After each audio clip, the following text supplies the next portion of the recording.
Yo, nakalimutan ko yung sabon eh. Maglalaba ako. Wala kasing tubig ngayon dyan sa amin. Kaya, tamang trip tayo, laba tayo. Laba, ligo. Kasi may tubig dun kaso lang. Minsanan. Minsan wala, kapag ngayon wala. Kaya, punta muna tayo sa Bohal, men. Alam mo yun, parang old school lang yun. Hey! Ay, hello po.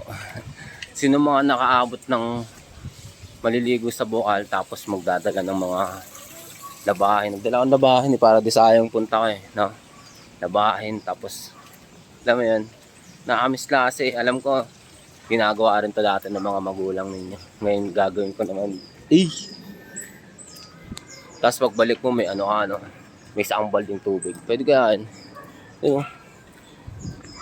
Ay. Go, padaan.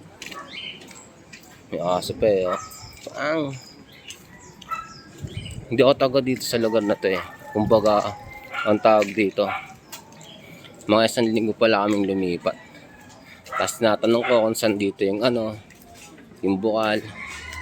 Pero pwede naman. May food trip pa dito. Solid dito man.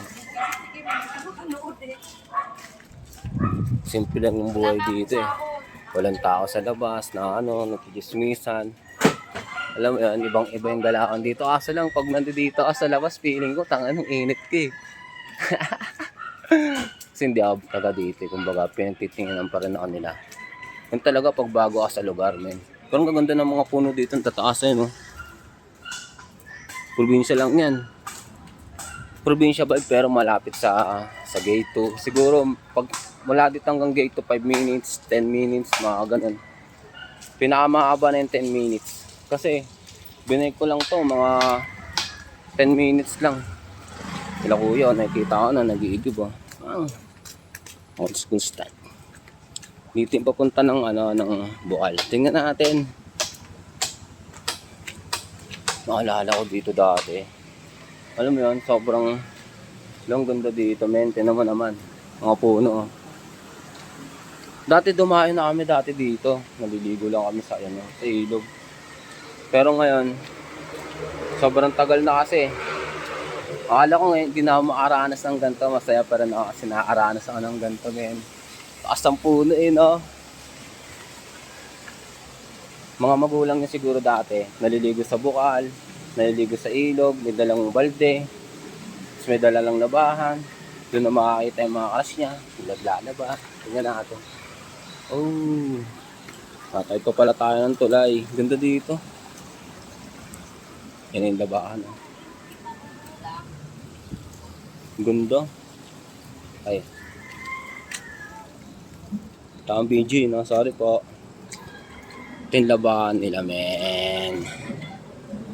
Solid. Sasahod mo lang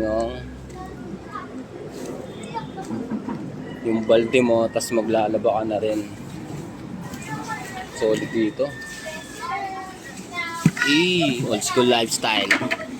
May dala akong labahin, may dala akong sabon, may dala akong towel, may dala akong Dito yung igiban nila, men. Tatawag talaga ng buhay eh. Pag di ba pag...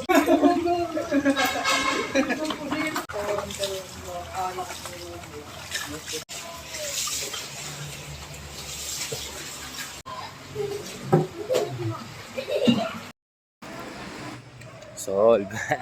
Nakaligo na ako, nakalaba na ako lahat. Old school type, man.